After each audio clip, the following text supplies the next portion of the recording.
Hey everyone, welcome back to the Funded Traders YouTube channel.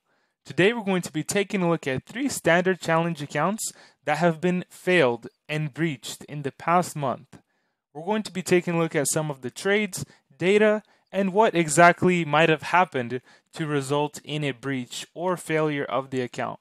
Without further ado, let's jump right into the charts and data and see what we can extrapolate. Now for the first account, we have a $100,000 standard challenge.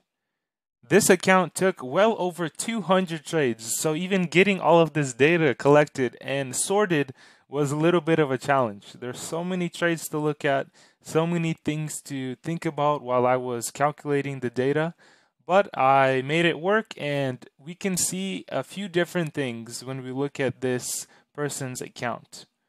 First, he took over 221 trades during the course of his challenge. 125 of those were winning and 96 were losing. That gives him an average win rate of around 56.56%. He needs a 72.46% win rate to be at break even. So why isn't his account above or even trending towards finishing the challenge in profits? Well, this can be figured out because of the average risk to reward. Average risk to reward for this account during the entire challenge was 0.38. 0.38. If you risk $100, you're going to make $38 back on average. Now, ask yourself, does that sound like a good performance indicator? Does that sound like something you would want to invest your own money in? If we take a look at the chart and think about the average risk to reward, we can see the results clearly. We can see that if you have a 50% win rate or close to 50% win rate and you're risking, 1%, you're only going to make back 0.38% on average. And that's going to result in you losing the account over an extended period of time. The more trades you take with this win rate and risk to reward, the likelier you are to just fail the account, because over time, your capital starts decreasing. The amount you're risking starts decreasing. If you're keeping the risk consistent, which it looks like he did, there was no real major spikes in the entire challenge, but right towards the end, there's always that last chance of hope if you can get a good entry and just, pile on those layers and come out on top. It happens all the time. People can get lucky and just recover a terribly failing account, but it unfortunately didn't work out for this trader. His average winning trade was only $93. So every trade he placed, he could expect around $93. And every trade he placed, he could also expect minus $246 when he would take a loss. It resulted in him having a negative $11,943 profit and loss, which is probably a little bit more considering you need around like 12,000 or 12% to lose the challenge. But with all the commissions and other things, taking out swaps, etc., this is not really reflected in the actual balance. But this person, traded US 30 almost more than any other currency or anything else combined. And if we look at some of his US 30 trades, we can see a few different things. He was taking varying lot sizes during the course of his challenge, and anytime he would, take a big entry with like a 5 lot, he would close relatively early. But when he would take smaller entries, and you would think you would want to, close out even the smallest positions for a normal stop loss, which you can see by the zero shown, he didn't even have a stop loss. So he was just manually opening and closing these US 30 trades, taking a $1,000 loss when you've only made $76, $40, $90, that's not gonna get you anywhere. So let's try to find a few more different US 30 trades. Like here, he entered one lots, 0.25s, one lots, etc. And combining all these trades, he took 66, $3, 50, 200. If we look at the last three that he took, he's just losing all the money that he just made. The next on the list was gold, and if we look at some of his gold trades, we can see the same. 1 lots, 5 lots. 1 lot and a 5 lot is significantly different. It's 5 times the amount of risk, obviously. But trying to open a trade and not having a set stop loss is just, you're asking for a disaster to hit. When you open a trade without actively having a set stop loss, the market can just instantly go 50 pips on gold, especially during times of increased volatility, during New York Open, during London a lot of times, during news events. Gold moves incredibly, and opening a 5 lot when you've only regularly opened 1 lots is going to significantly increase the chance that you're going to suffer a loss. So make sure that when you're entering trades, especially on crazy instruments like US 30 or gold, that you have an actual plan. You're not just entering willy-nilly to try and get in a few snipers in the market. Yeah, it's good to try to snipe the market, but if you consistently see that it's not working out, you're entering and closing in seconds, you're just entering too early. You're almost over trading. Instead of trying to, follow some certain plan, confluences, when certain things happen, then you decide to enter. Not just entering and trying to, set break even over and over and over. And that's not even what would be happening, because the stop loss category would show some type of, break even marker. But this was just manually opening and closing all of these US 30 trades and gold, etc. They don't have any semblance of actual trajectory into capturing some type of profits, especially with the risk to reward achieved. There's no way that you can pass an account unless your win rate is like 90%. You're not going to, or over the break-even win rate, I should say, you are not going to pass the challenge, unfortunately. So with that being said, let's take a look at the second account, the $200,000 standard challenge. The second account, the $200,000 standard challenge, was a bit different, and it had a significantly easier load to gather for the data. There was only 64 trades, 27 of them were winning, 37 of them were losing.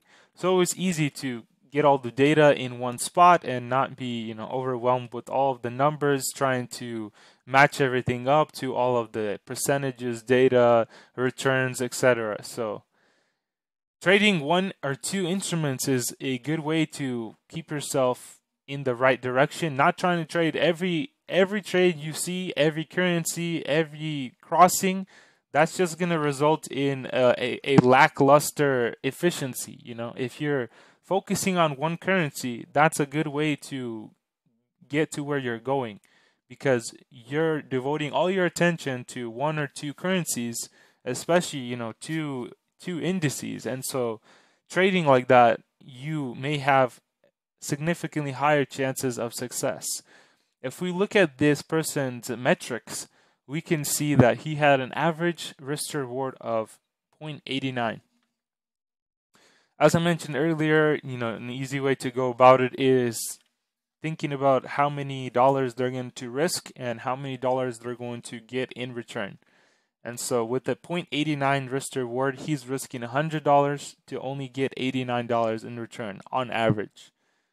This is calculated by getting his average winning trades, which have been averaged all throughout the Excel sheet, by placing an equal sign, average, open parentheses, and then you highlight all of the winning trades, and then you press enter, and it gives you the average winning trade, which was $1,305 for this account challenge, and his average losing trades was done exactly the same as you place an equal sign, average, open parentheses, and then you highlight all of the negative or losing trades by holding control and selecting each trade individually.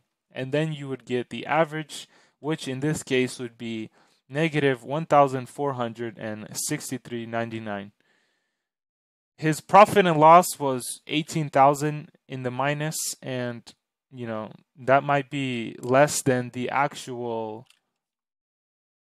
maximum drawdown, but I believe this account actually breached the contract in the challenge by going over the maximum daily loss for the challenge and breaching the challenge in the end. As we can see on the chart, there's something very interesting to look at.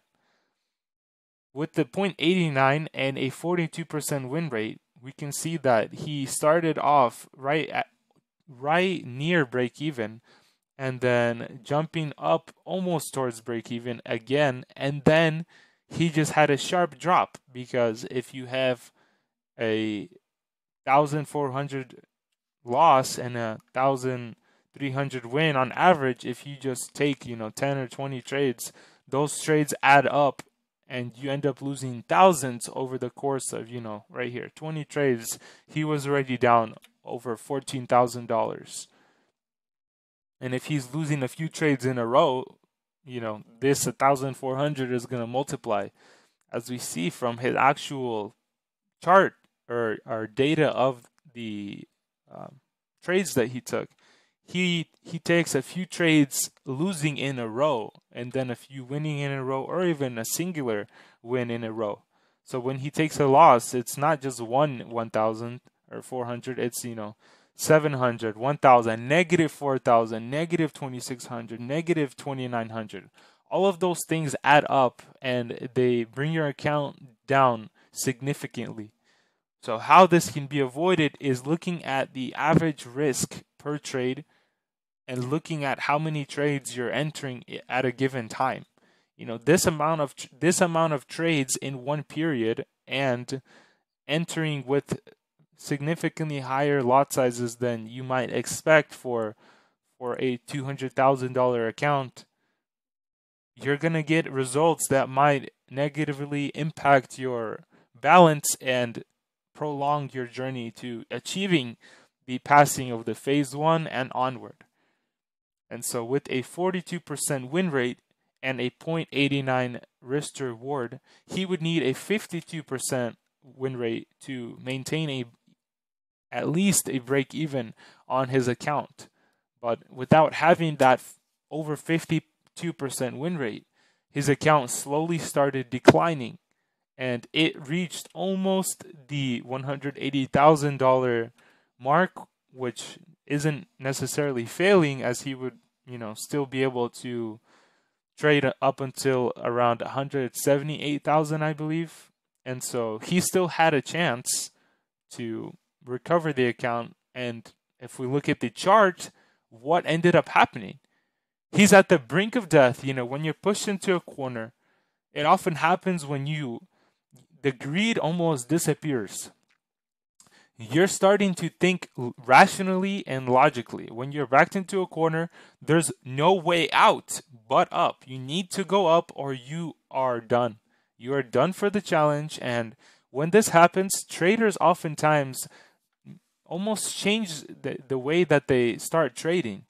If we take a look at his wins that he had, instead of holding tiny wins like $228, he's getting wins that are significantly able to improve his position.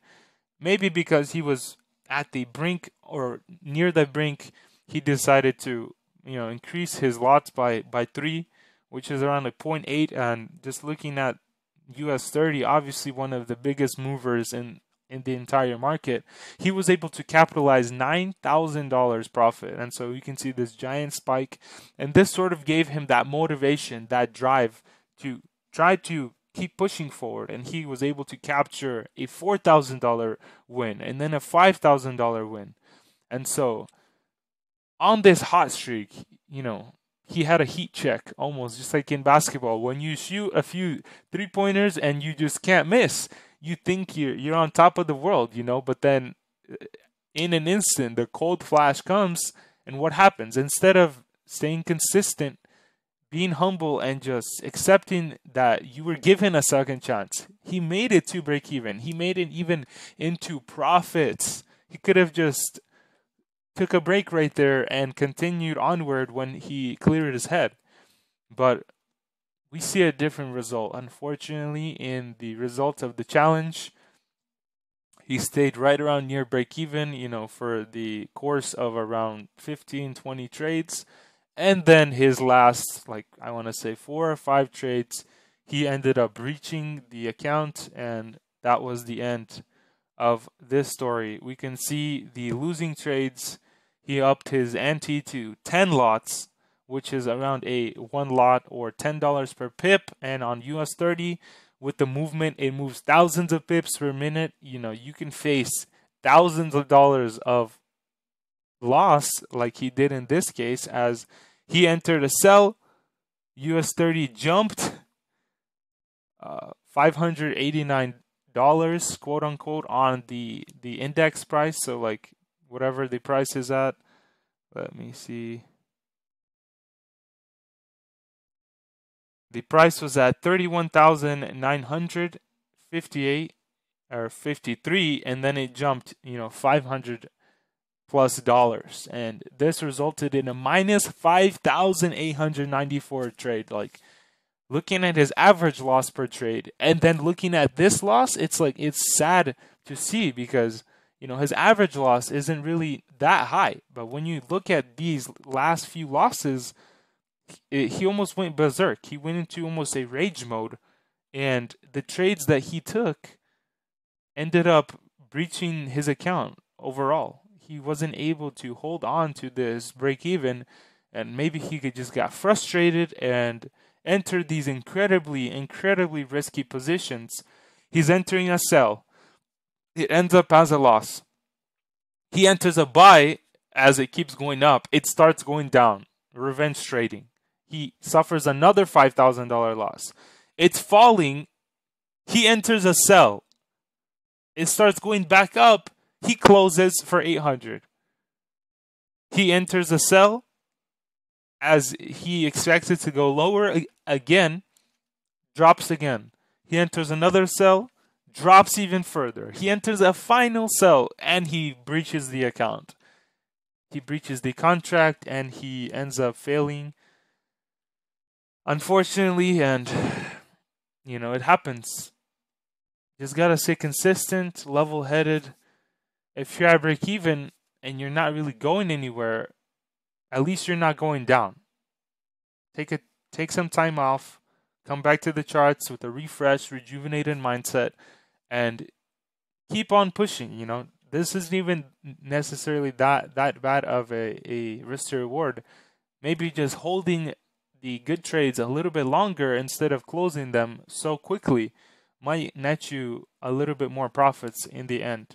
Or other traders that might be facing the same problem, looking at maybe your account has a similar win rate or risk to reward. This might benefit you in that case as well. And lastly, let's take a look at the account 3, or the $400,000 standard account challenge. Welcome back. Let's take a look at the last account, the final account, which is a $400,000 standard account challenge. This account took over 154 different trades. 60 of them were winning, and 94 ended up being losing. Having an average win rate of around 38.96%, with an average risk to reward of almost 1, it's not that hard to see why the chart results look like this. If you just merge the chart data from the metrics, it's easy to see how this type of movement on the account might have actually ended up happening. And so his account was just floating around break even to negative drawdown because of the lower win rate. It went up into profits, into drawdown, drawdown, drawdown, into profits, drawdown, into profits, drawdown, and then eventually trending towards the negative and closer to the breaching of the account, getting frustrated, not having any semblance of success, and ending up breaching the account in as a result. So if we take a look at the average winning trade and the average losing trade, they're not that far off from each other. But having a 40% win rate, you're going to win 40% of the time, $1,260. You're going to lose 60% of the time and have a $1,240 loss. And so those two things add up to a losing momentum that just starts building, because if you're losing and losing those, even though it's not that big of a margin or gap between how much you're winning and losing, you're losing more than you're winning. And so all of those little losses, they start piling up on each other, and it slowly drives, it looks like a logarithmic function. It slowly just goes out and trends towards the zero. We take a look at the losing trades that actually ended up breaching his account. It's all the way towards the bottom. If his average losing or winning trades were close to 1,000, why are some of his trades towards the end of the battle starting to mount up larger than his average?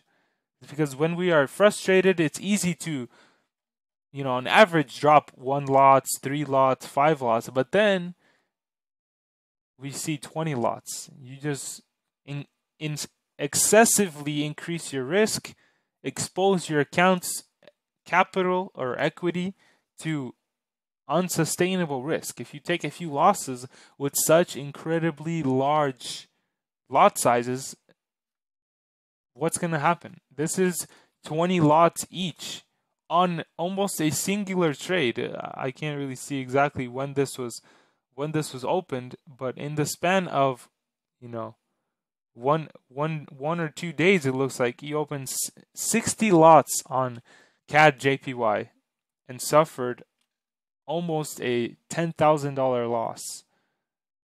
On GBP JPY, 20 lots open in total, suffering over almost, I want to say $15,000 in a loss in a single trade.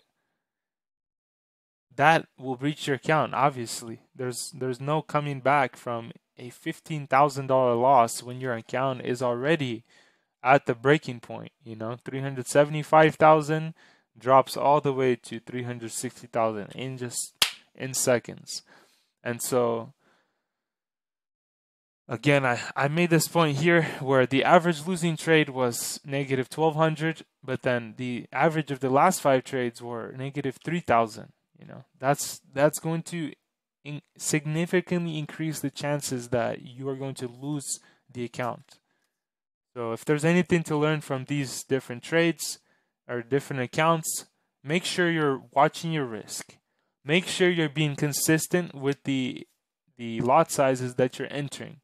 Make sure you're even not jumping around so many different instruments. That's a lot of new exposure. You might not be familiar with some of the different currencies, entering so many different pairs and having to monitor every single thing. It increases the stress on a person's and the workload, as you have to look at so many things, so many different alerts popping up. It's hard to keep all of that under wraps and keep a level head when you are losing, and significantly not increase your exposure to risk.